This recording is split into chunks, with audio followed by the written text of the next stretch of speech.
tell y'all I just had the nearest near-death experience of my whole career. So I had a case set for hearing. I and defense counsel are just dueling back and forth, and they're just trying to, burn my case to the ground and get the ashes swept up and tossed away. And I'm like, no, we're not going to do that. Well, anyway, so we were supposed to be here at the courthouse. Let me back up. We're supposed to be in court on their motion to quash my subpoena and my motion to compel my subpoena.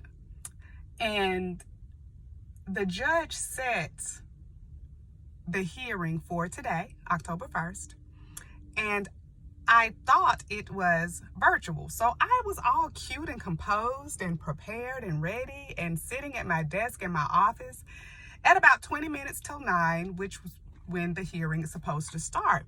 And so as a practice, I go ahead and go to Zoom and put in the meeting ID and the password. And usually they'll pop up a little waiting room, a message that says wait until the host starts the meeting. So I was expecting that because I'm 20 minutes early, and I was going to sit at my desk and pray and sip a little water and just revel in my cuteness and my preparation. And up comes a message that says that the meeting is scheduled for October 29th. Now, we do have another hearing in this case on October 29th.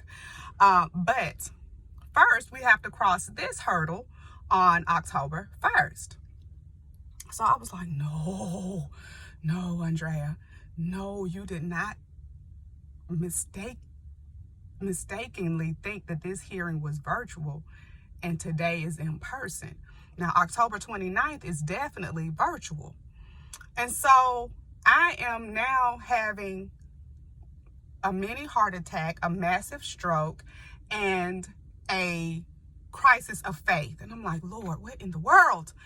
So I immediately call the courthouse, get them to put me through to the judge's office. Of course, nobody's answering the phone, so I leave a detailed message. I'm very apologetic, Judge. I thought today was virtual. It looks like it is in person. I am 20 minutes away. I'm at my office. I'll be there. Please, you just wait for me. I'm very sorry. This is my mistake. So I had to change clothes, y'all, because I had on another dress. I had on a blue dress. And from the waist up, the dress is very pretty. But from the waist down, the dress is like 3 sizes too big because it was a dress that I owned before I lost weight. And I just haven't given it away because I like it. It's cute. So I had to run and I had on flip-flops.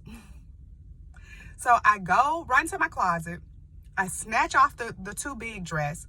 I put this on because it was the first thing that my eyes landed on. So I grabbed this and threw it on. I grabbed a pair of heels, and my flip-flops ran out the door. I threw all of my stuff in my tote bag, and I raced down here to the courthouse. And I am praying, and I'm trying to recompose myself, and I'm saying, Lord, I am not going to question you. I am not going to question you. Why didn't I call them to confirm that this was going to be virtual? And I'm blaming myself, and the Lord is saying there's no condemnation in love. You're still going to win. It's still going to be okay. Calm down, calm down, calm down.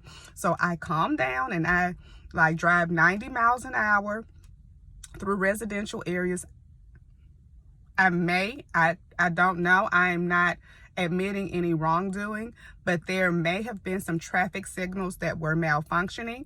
And so I don't know what happened there. And then, so I get here in record time, and I'm blessing the Lord and thanking the Lord, and I throw my heels on once I hop out of the car, and then I race up the courthouse steps, go through the scan, get upstairs. The judge's office, the lights are off. The doors to the courtroom are locked, and no one's there but me.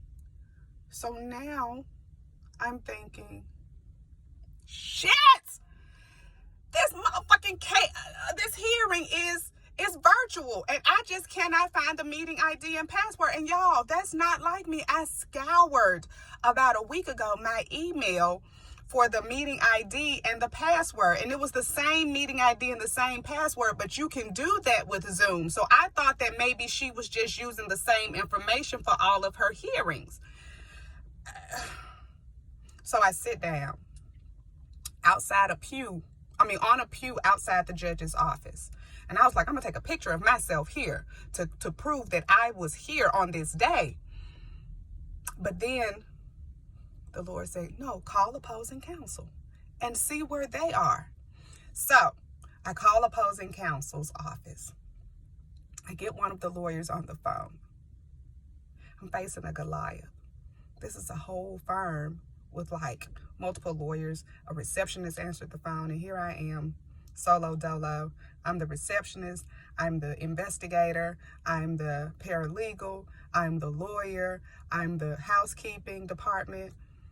Anyway, that's that. So I get opposing counsel on the phone, and he couldn't get in either.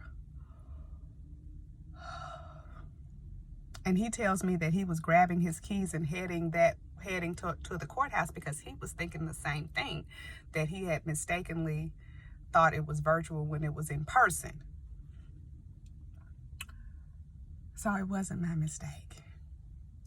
And I'm still prepared. And opposing counsel took a moment to try to tell me that I was wrong when all of my legal research says that I am right. And we had a very calm and civilized and composed disagreement. Y'all, happy Friday. Happy Friday. The devil is so busy. I'm going to take a quick moment to testify. I got prepared for this hearing, and it's kind of a big deal. All hearings are a big deal for me, honestly, because they just are. And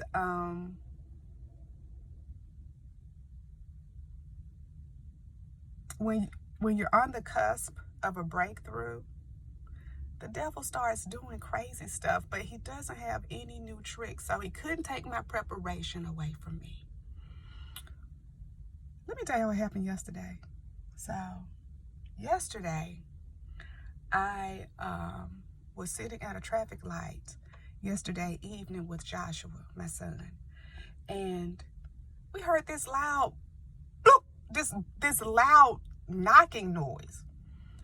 We're at a traffic light. This lady hits my car and tears up my side view mirror. I'm gonna see if I can show it to y'all.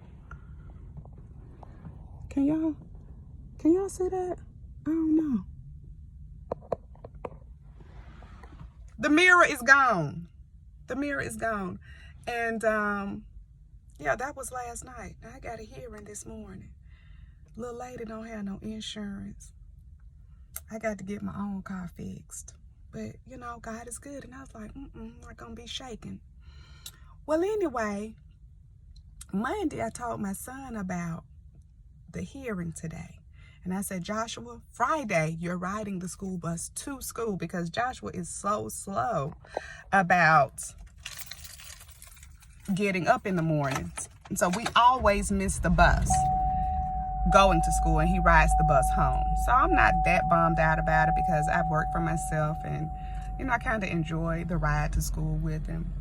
So, but I told him Monday that, Joshy, you're riding the bus because I have to be in court at 9 o'clock, and I just want a little time to pray and kind of center myself and get myself together.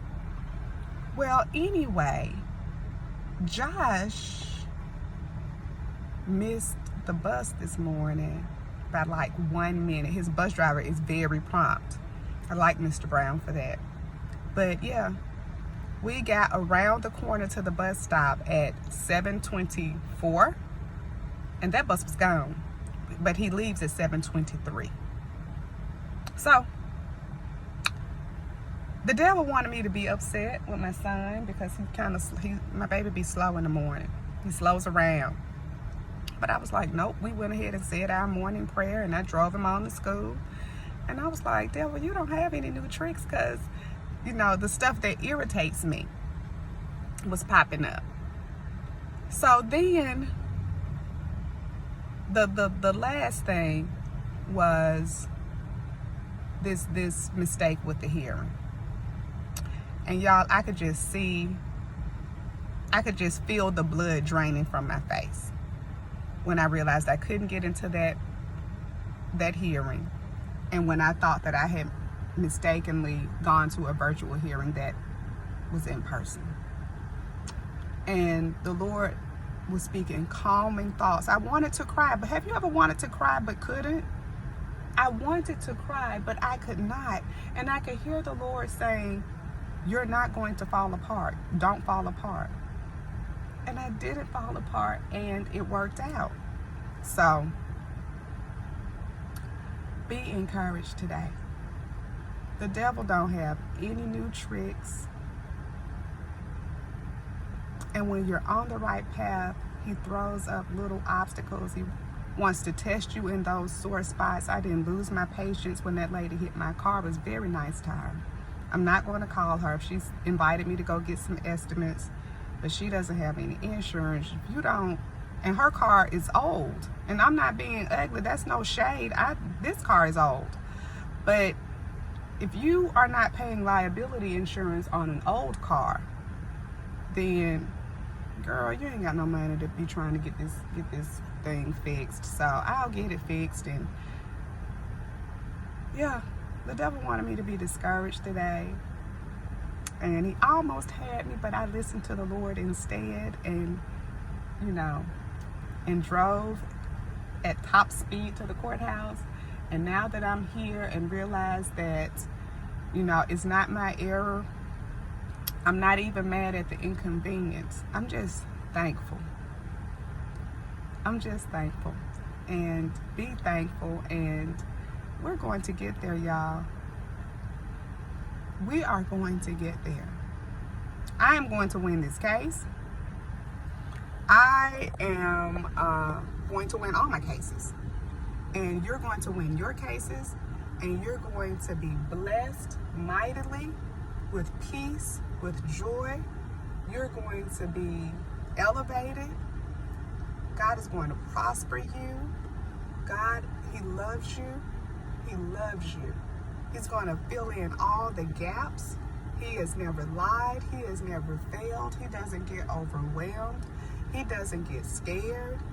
And so we can give all of that to him. And we rebuke Satan right now. We rebuke Satan right now. Today is a blessed day. I love y'all. I'm so relieved. God is faithful. And don't condemn yourself. Don't call yourself stupid. Don't say, oh, I always do dumb stuff. You're not dumb. You're not stupid. You're not inept. You're not incompetent. You are brilliant. You are blessed. You are bright. You are beautiful. You are the right person for what you're doing. You're the perfect person for what you're doing. You have been assigned to do this.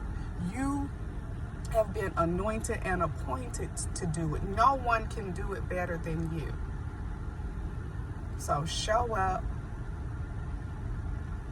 and show out. You're God's flex. You see, I got my necklace on, my diamonds on, my earrings on, my hair done. I got some emollient, some juices and berries up in there. You're God's flex. I'm God's flex. God wanted me to flex on him today, and I did. Have a good day. Bye.